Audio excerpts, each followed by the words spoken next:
Il s'agit d'un exercice bac sur les probabilités conditionnelles. Les deux premières questions ont été traitées dans une vidéo précédente. Nous voici donc à la question numéro 3. Donc il s'agit de quelqu'un qui fait du triathlon, soit son premier entraînement, il fait de la course ou du vélo, et en deuxième entraînement, il fait de la natation ou pas de natation, d'où cet arbre pondéré que nous avions déjà trouvé en première question. À la deuxième question, nous avions calculé P de C inter N qui valait 0,28, ce que nous avions trouvé. On me demande maintenant de déterminer la probabilité de N, la probabilité que l'athlète fasse de la natation. On voit dans l'arbre pondéré qu'il y a deux issues qui correspondent à cet événement-là.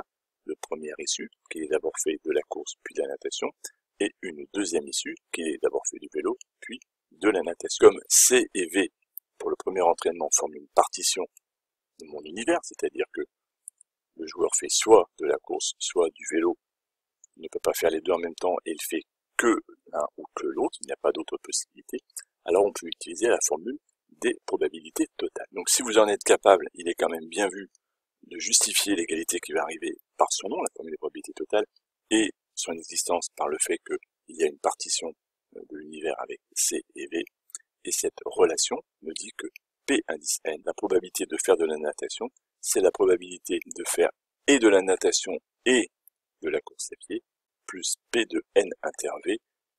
P de N inter C, on l'avait calculé dans la question d'avant, cela fait 0,28, cela ne représente pas de difficulté. P de N inter V, c'est cette branche-là. Et si on veut rédiger complètement correctement, on va appliquer le cours comme on l'a fait à la question d'avant.